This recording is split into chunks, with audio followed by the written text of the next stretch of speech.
Hi everybody, my name is Cole Mitchell. I'm a recovered alcoholic. By the grace of God and the power of the 12 steps, I've been clean and sober since January 29, 2018. For somebody like me, that's a long time. I played around with this for a long time. Like, to me, I think that an alcoholic is the best at rationalizing stuff to themselves, better than any other group of people I've ever met in my life. And for the longest time, I was, I'd come home and I'd tell my wife, like, I just need to blow off steam every once in a while. And she goes, well, normal people don't blow off steam by doing meth for 7 days at a time. Like, fair point. But that still didn't make sense to me. I still didn't understand what she was talking about, right? Because our literature talks about how I can't remember right now, how things that are abnormal become normal, right? And it just seems completely normal to us. It doesn't seem weird to do stuff like that. And I came in and out of the rooms of AA for a long time, and I would just come in, I'd sit in the meeting, I would do nothing, and I would relapse over and over and over. I'd always show back up, and everybody would just look at me like, that poor guy, like, when's he going to figure it out? And I'll get a little more into that, but so I was acquainted with 12 steps before I actually sat down and actually did the work. But, I don't like speaking in front of people. I actually hate it. But the thing is, this isn't about me. That's not why I'm doing it right now. And I have to remember that, because it was because of someone with some time who was sober and happy coming up and sharing their experience, strength, and hope that gave me the idea that I could maybe do this too, right? And so I feel it's like a responsibility when someone asks me to do this, that I do it no matter what. So bear with me. I'll settle in a minute. I still feel a little nervous, but I'll get there. I'm from a small town in West Texas called Lenora. And if you know where that is, that would blow my mind, because it is, okay, I know you do. So, yeah, there's a guy that's from around there here right now, but it's a little town, like population total, like spread out over 6 miles, like 100 people maybe. Like, it's one of those towns, like, there's a post office and that's it. Like, and that's where I grew up, right? Like, dad was a cotton farmer, mom was a teacher, and that's what I grew up doing. I actually was born in San Angelo, though. My dad and my mom they were both teaching in Menard, and so I was born here. And so my wife was born here, and my first daughter was born here. So I have some history here, even though I've never lived here. And but we moved to West Texas, back out that way. And I grew up on doing that stuff, small town life. Raised Methodist. We went to church every Sunday. I was very involved in youth group. I from a young age was working on the farm. I was hauling diesel trailers and cotton trailers when I was like 8 years old, like driving trucks around out there, and got on a tractor when I was about 11, like that. I played sports. I had like a regular small town upbringing. I don't know, and it was regular. Like, mom and dad both, neither of them got the bug that I got, but that's not to say it doesn't run in our family. They both know. Dad kind of teetered the line sometimes, but in my family, though, my mom used to always tell me, she said, be wary using drugs and alcohol, because addiction runs in our family bad. My grandpa's an alcoholic. All of his brothers and sisters were alcoholics, and my great grandfather was the town drunk in Stanton. And that's the family I come from. And so, but not being around it, I just never really thought anything of what she told me. It just never really meant anything to me. I was like, well, okay, whatever. Like, I thought I knew better too. So, around 15, 16, start smoking weed, start drinking. Nothing serious though. Because I was still doing sports. I'm also a musician. I started playing drums when I was about 12 years old, guitar when I was 18. So I spent a lot of time doing that. So I always had a lot of stuff to keep me busy, but I got hurt in high school, stopped playing sports, those things, and then marijuana and alcohol became a way bigger thing in my life. They make you so creative, man. That's like, again, rationalizing. Like, that's really how I felt at that time. I'm like, look at all the greats did drugs. Look at Jimi Hendrix. Like, Comparing myself to Jimi Hendrix is insane. Just right there, take the drugs out of it and everything. It's just crazy. But like stuff like that. But it was fun and exciting, and it did something for me. And I always try to explain this to people. So my whole life growing up, like, I'm just like an anxious person by nature. Like anyone who knows me, if I sit down long enough, I'm a drummer, right? I'm start patting on my legs, right? My legs will be bouncing around. Like, I'm just an anxious person by nature. And when I was younger, it was way worse. I've always been like that, and it always kind of stemmed from this feeling that like I didn't belong, or I wasn't where I was supposed to be, right? Like I was always uncomfortable in my own skin. If I have to talk to new people, I break out in a sweat like instantly for no reason. Like just, hey, I'm so and so. Start sweating, heart starts racing. I'm just like an anxious person by nature, and it always made me feel crazy. Like I felt like I was never in the right place when I was supposed to be, right? Like, whatever job I had was the wrong job. Whatever person I was with was the wrong person. And I felt like that since I was a little kid. And I never understood where that came from until I got here. I'll go more into detail about that, but I just want to touch on that. Because when I started drinking and I started using drugs, it fixed that completely. That went away, like, instantly. In fact, to this day, I wouldn't... God help me, I hope I never have a drink again. As long as I keep doing this, I won't. But I tell people, you know what I miss about drinking? Social lubricant. Like, because I still am an anxious person, and I miss being able to just, with a beer in my hand, be like, what's up? Like, shaking hands with people, being that guy, like the guy who can talk to anybody. I don't miss it bad enough to do it, because it causes, it ain't worth the price tag that comes with it, but it's an aspect of it that I miss occasionally. But it fixed all that stuff. And that's what always made me come back to it. All of that stuff inside where I didn't feel like I belonged and like I was in the wrong place at the wrong time, whatever that feeling is, instantly was fixed by drugs and alcohol. And I didn't start off as one of those guys like who instantly was like hitting a bottle of vodka like every day, right? It starts slow. It did for me. Drinking, weed picks up. I go to college. I graduate high school and I end up going to college for music. And when I'm there, it starts to take a bigger part of my life. It becomes more of an everyday thing. I am going to talk about drugs. I don't know. Like, I know singleness to purpose. Okay, cool. I'm just trying to let y'all know in advance. There's a lot of that. I'm not going to be super graphic about it, but there's a lot of it. And if I skipped over it, it'd be a shorter talk than it. So started using a lot of psychedelics and weed and alcohol. It all becomes take on a bigger role in my life.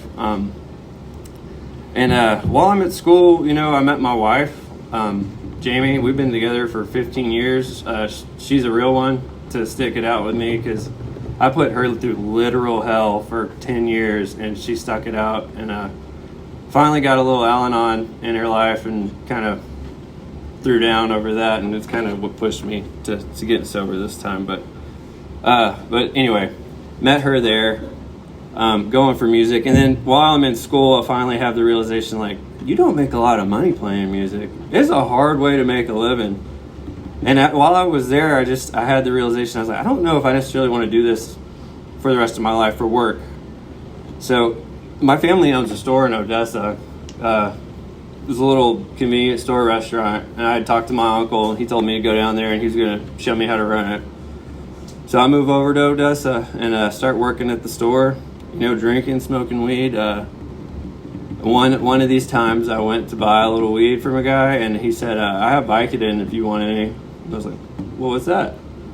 And he's like, they're just pills. I was like, all right, well, give me some of them. Bought some from him, whatever. I went home that evening. I took 2 of them, and talk about a spiritual experience. Like, it was profound. I used to tell people, I said it was like the clouds parted and like the sun was shining on my face and the wind was blowing and there were angels singing. Like, this is in my head, but that's what it felt like to me though. Like, it was a profound experience. And man, that thing grabbed a hold of me. And not long after that, like 20-30 pills a day was a pretty regular thing for me. Just running the streets trying to get those. Eventually go from Vicodin to oxys to methadone and all the pills, all the opioids, and eventually started using heroin a little bit. And By then, I had realized that Odessa was the problem. If I can get out of Odessa, I can get away from all these dealers. They're the problem, right? So me and Jamie moved from Odessa. I later found out, I thought that's why we left. And I told Jamie, I was like, remember we had to get out of there because I just couldn't stay away from the drugs. She's like, no, we had to get out of there because we didn't have any money. Like, we were going to get evicted from our apartment. I was like, I didn't know that. I don't remember that part, but that's what it's like, though. And so, anyway, we moved back home, moving with my parents, and I tried to detox there. And all that did was that I drove to Odessa every day after that. Right? Any links. Like, I mean, when it says that in the big book about going any links for sobriety, it works the exact same way when you're in your addiction, you're in your alcoholism. Like, I would go to any links. And so I'm still doing the same thing, right? And it's bad. I'm working on the farm for my dad again, and I'm a terrible hand. I don't know why, we were getting into it constantly. Not good. And my wife found my phone. Someone had texted me that they had something, and she texted everyone on my phone she didn't know, and she said, if you try to sell to my husband anymore, I'm going to call the cops on you. And so I went from having 20 drug dealers to 0 drug dealers all at one time. So nobody wanted to talk to me anymore. But one of those guys said, you should get on Suboxone. It's the shit. So he literally, quote. And I was like, okay. And I went and got on Suboxone, and I really swear to God thought, I'm cured. I found the answer. Like, that was all I had to do was go to the doctor and get on this stuff. Man, I'm done. Because in my mind, I had an opiate addiction, right? I hadn't come to understand that the problem was here, right? It didn't have nothing to do with what I was using, and I would find that out later on, right? But, so at that time, I thought that's what it was. I thought I was cured, and I had been going to some AA meetings in and out, like I mentioned earlier. But once I got that Suboxone, I was like, I'll see y'all later. I don't need this bullshit anymore. I'm out of here. And, yeah, it's just funny thinking back to that. That makes me laugh. Anyway, so I get on Suboxone, and it does for a minute. Like, things get better. Like, money's not coming up missing. Like, I'm not running to Odessa all the time. But, like, that thing I described never went away. Right? I still feel that uncomfortable feeling all the time. I was never, a huge drinker. I did drink, but all of a sudden alcohol becomes really something special, right? Because after a while, that Suboxone's not doing the trick anymore. It's just keeping me baseline. So I start drinking. I come from a drinking family. Dad drinks a lot. My brothers drink. Like, everybody drinks. And alcohol became really important to me. I started to see, again, profound experience, like, how have I not been drinking this whole time? Alcohol's awesome. Like, it's just, that's the kind of crazy shit I had going on. And so, I'm a daily drinker from that point on. And I'm talking about, like, getting blackout drunk every day after that. And while going through that, on the Suboxone, I go to see the doctor I'm getting my Suboxone from. And when I go in there, he goes, have I tested you for ADHD yet? And I went, no. You see, I have a keen intellectual alcoholic mind, and I know what they prescribe for ADHD. And so I walked out of there with an Adderall prescription, which the active ingredient in Adderall is amphetamine. So now, I get quickly hooked on this Adderall. As soon as I get the prescription, the bottle's gone, like 3 days usually. And then from that point on, it's like I'm hunting the streets for them again, friends that have them, anything like that. And I lose a ton of weight. I'm not a big guy anyway, but I looked like a skeleton. I looked horrible. And quickly that goes that way. And one time I go to buy some Adderall from a friend of mine. He's like, yeah, come over. I show up and I was like, okay, I want like 10 of them or whatever. He goes, well, I don't have Adderall. I have speed. I was like, okay, well, what's the difference? And he said, Pepsi and Coke. And I said, all right. So I switched from Adderall to crystal meth at that point, and that's how that started.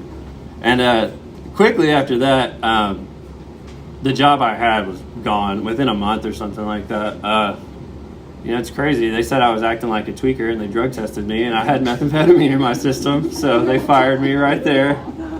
And and it was rough. I have a weird relationship with that drug in particular. It scared me off of it. Like, after I got fired, I'd had a weird experience with it anyway, and I was like, all right, I'm done with that. No more. But drinking. Still on the subs. Still taking every other kind of pill, and still drinking a lot. I get another job. I get in a wreck while I'm at work. They drug test me again. My pee melts through the bottom of the cup, and they fire me again. And it's at this point that I have the brilliant idea that I should go back to Odessa and work at the store again, because that went so well the last time that I was like, well, I'm going to go back over there. And so I do. I start working at the store again, and it's good for a few weeks. Immediately meet people I shouldn't be hanging out with, buying pills off of them and everything else. I go in there, and the girl's like, she's sweating. Her eyes are dilated. And I'm like, Jesus, man. And she goes, do you know anyone who likes to do speed? And she throws like an 8-ball out on the table. I'm like, yep, I do. And I'm back, baby. I'm back. And from that point on, man, it's 100 miles an hour. Like, it's almost a everyday thing, I get to some points where I think I'm controlling it. Like, I take a break, maybe 2 weeks. Still drinking, still using pills, but I'm staying off of that stuff. And I think it's successful, right? Like, I really, in my head, I'm like killing it by staying off of it that long at a time. I have a guy come up to me though, that I worked with before. He's like, hey, we're hiring for this job, oilfield supply company he's like, we're hiring over here. You should try and get on. And I'm literally have a handful of pills while I'm talking to him, and I'm trying to do the math on a drug test in my head, and I'm like, yeah, I'll take the job. That's good. And I'm like, to me, that's just like the craziness, like, of I have this opportunity, right? Like, I'm not making any money. I think at the time when I talked to him, I was unemployed. I wasn't working at the store anymore. To me, that's like the insanity of it. It's like, dude, you have this opportunity to like make money for your family, take care of it, and I'm still like rolling the dice on that. And it blows my mind when I think about that. But anyway, I take the drug test and pass it somehow. I don't know. But once I get there, immediately they're like, we need you to go to Odessa to pick up parts. I'm like, you bet. Go by the trap house, get my stuff, and I just start doing what I've been doing before. And it does not take very long. At that job, I crashed a work truck while I was drinking. And they took care of it, and they kept me on. Got way too pilled out. Fell asleep at a stop sign. One of the guys that worked there woke me up, and I just drove onto 87. Almost ran people off the road.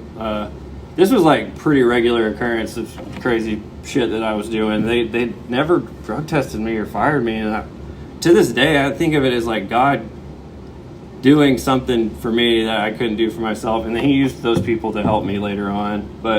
I'm doing meth with 3 hands too at this place. I mean, I'm going as hard as I can. I barely sleep anymore. I don't eat. Jamie finally one day says, if you bring that shit in our house and you come here again like that, I'm done. Like, I don't want no more of this. Like, and I told her I won't. And I meant it. When I say that, I really truly meant it. I was sober when I said it, and I meant it when I said it, that I'm not going to do it anymore. I'm done. I'm going to read something out of this big book, because when someone read it to me when I was in treatment, it jumped out at me. It's on page 24. The fact is that most alcoholics, for reasons yet obscure, have lost the power of choice in drink. Our so-called willpower becomes practically non-existent. We are unable at certain times to bring into our consciousness with sufficient force the memory of the suffering and humiliation of even a week or a month ago. We are without defense against the first drink. I didn't know that. And when I said I wasn't going to do it again, I 100% meant it. I didn't understand that I had lost the power to make that decision, right? That I take the drink and it takes me, right? Like, something else was calling the shots at this point. And so about a day or two later, I do it all over again. She throws me out. I said, fine. And I had a little Ford Ranger that just barely ran, and I lived out of that thing, and just kept doing speed and drinking warm beer. And that last night that I was doing that, I got way bad psychosis, and I thought my best friend was with me and had been for like a day and a half. I thought he was with me the whole time. I'd been talking to him, and I went and took him to his house about 3:30 in the morning, and when I got there, I thought he went into his house. Well, then he actually came out of his house. His dogs were barking. It's 3:30 in the morning. He's pointing a gun at me, and I'm like, well, what's the deal with this? Like, what's going on here? And he said, what are you doing here? I said, I was dropping you off. He's like, dropping me off from where? I just woke up. And my brain could not compute what was happening. And that was kind of the moment where things, I don't know. I was really high still, and I was drinking a lot. He kept trying to keep me from going to work, and eventually he succeeded. I came home. I took some pills, and I crashed out. And I woke up that next morning.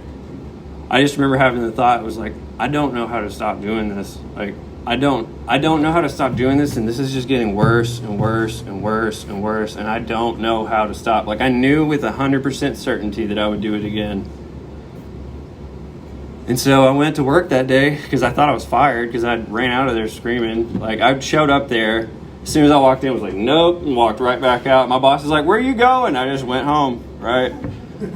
And so when I showed up, and so when I went back to work that next day, I thought I was fired, like, for sure. I was like, I walked up to him with my keys in my hand, like, here you go. He's like, do you want to go to treatment?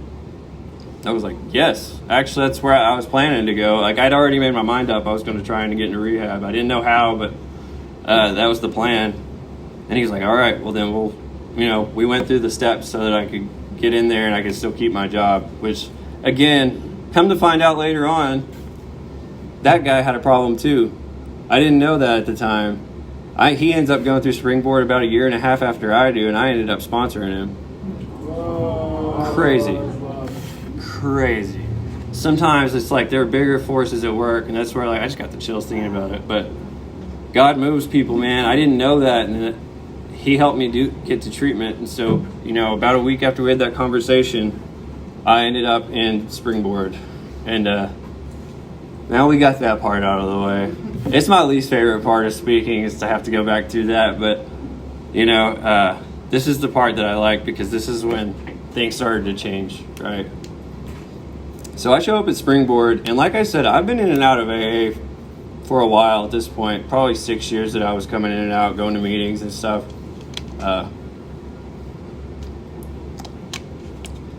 And I had just made my mind up that it didn't work because it hadn't worked for me, right?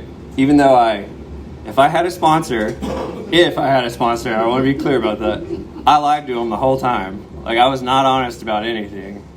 I would go in there, I would look at the steps, I'd go, 1, yeah, sure, 2, okay, 3, yeah, I got it, 4, not going to do that, 5, not going to do that, 6, I could probably do that, definitely not doing 9, 10, yeah, I can do that, like, but not talk to anybody about it. Like, I think I'm working the steps in my head, like, but really all I'm doing is I'm going to meetings, I'm listening to other people share their experience and not doing anything and leaving and not getting any results. Like, the biggest thing I learned in my life, especially post-sobriety, because it made sense about a lot of other things, like, when I learned to play an instrument, I didn't learn to do it by holding it in my hand and just sitting there and look at it.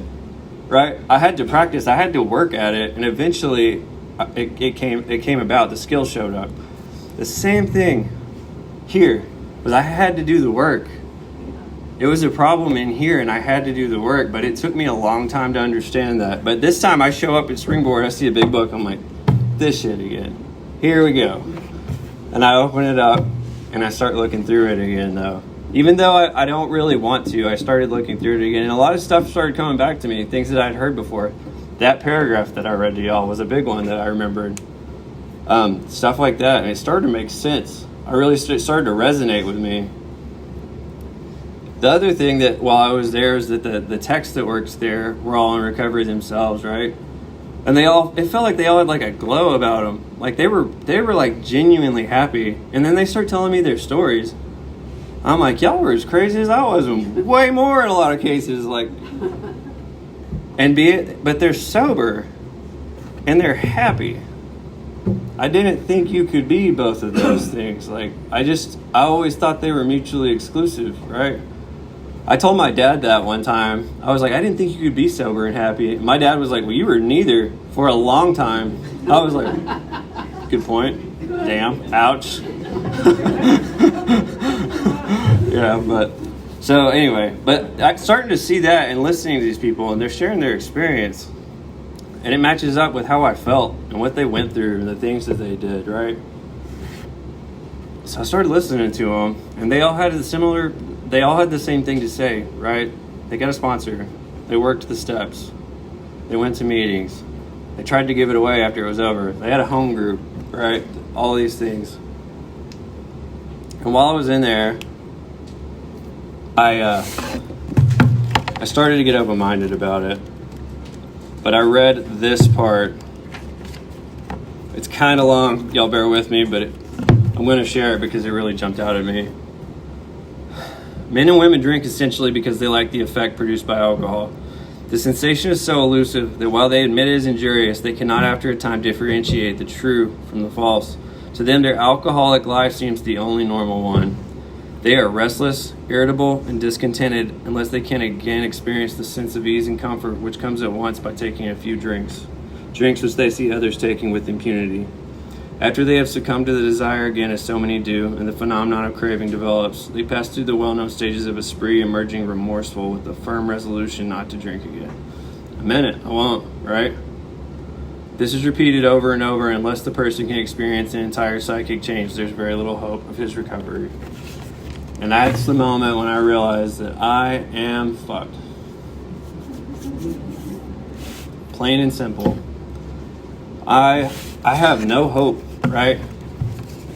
I don't know. And I told y'all that was what my experiences was. I'm going to do this again, right? Well, it just told me not only am I going to do it again, I'm going to do it again and again and again and again and again. On the other hand, and strange as this may seem to those who do not understand, once a psychic change has occurred, the very same person who seemed doomed, who had so many problems he despaired of ever solving them, suddenly finds himself easily able to control his desire for alcohol. The only effort necessary being that required to follow a few simple rules. There's the hope. But having read that, it described everything I said. Restless, irritable, and discontented, right? When I described to y'all how I felt earlier, those 3 words summed it up perfectly before I started drinking and using drugs. Restless, irritable, and discontented, right? And it talks about how it goes away at once by having a few drinks, right? Drinks that I see other people taking with impunity.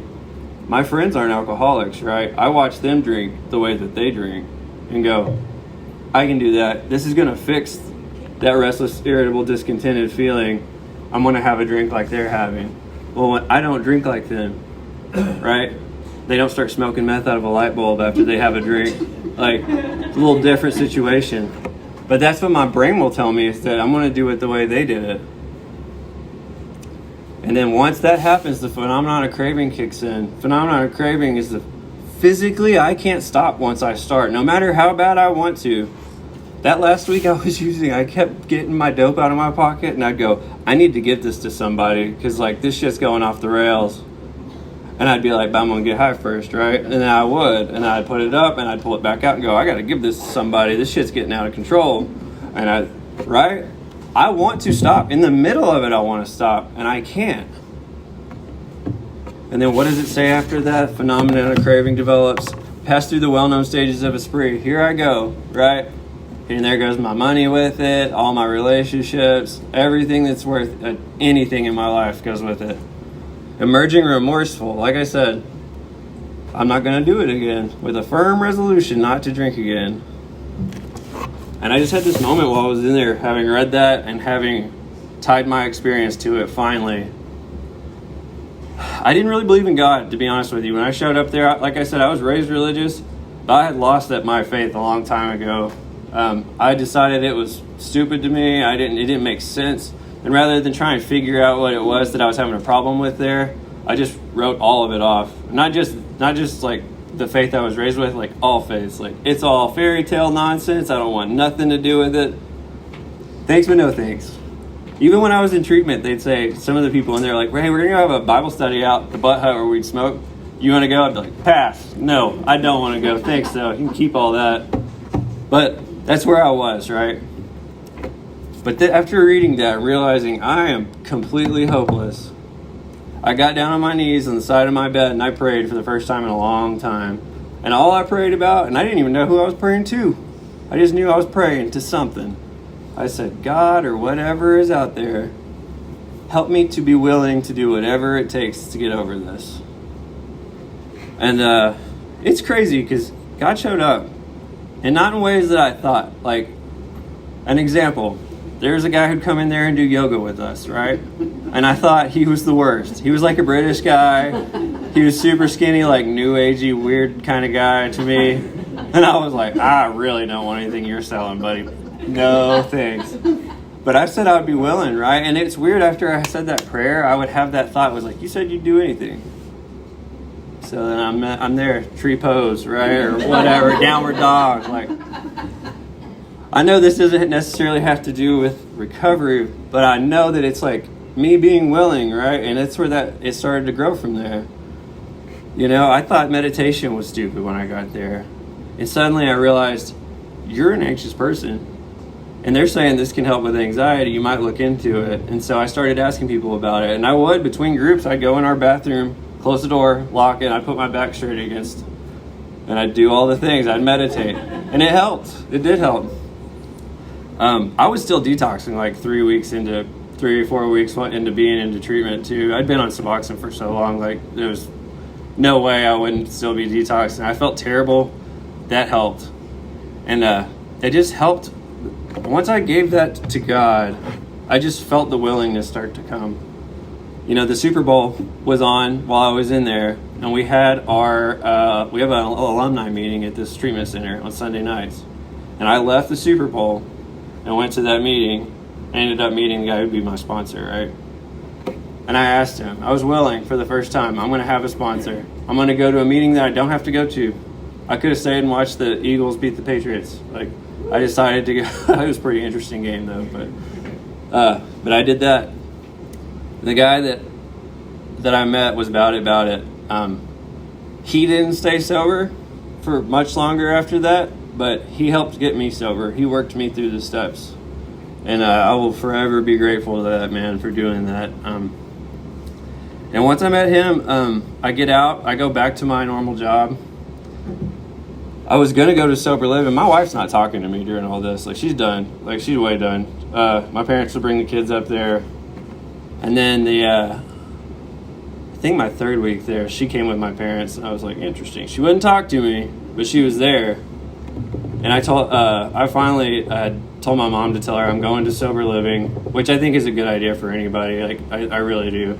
It ended up not being part of my story, but I know tons of people who did, and it's a good thing. But I'm going to sober living, and Jamie calls me. She goes, I want you to come back. Let's try this one more time. Big ultimatum when I got out, though. She said, if you relapse again, I for real am done. Like, this is your last chance. I've done this for 10 years. And I gave her one back, though, which is a pretty bold move for somebody getting out of rehab. But I said, I agree to that. But I need you to understand that I have to do a lot of work to stay sober. Like, this is not just going to be something like where I'm just fixed after this. She understood. I said, I'm going to have to go to meetings. I'm going to have to do a lot of stuff. And she's been supportive ever since. And so when I first got sober, it was 3 or 4 meetings a week. I'd worked through the steps probably in I want to say 3 months or something like that. And I was sponsoring people by then. But I was crazy. Like, I was crazy. And I like to share this with everybody. Like, it's okay to feel absolutely like you're going to lose your mind for a while after you first get sober. Like, you're not the only person who's going through that. That's how it should feel. You just gave up the most important thing that you thought in your life, right?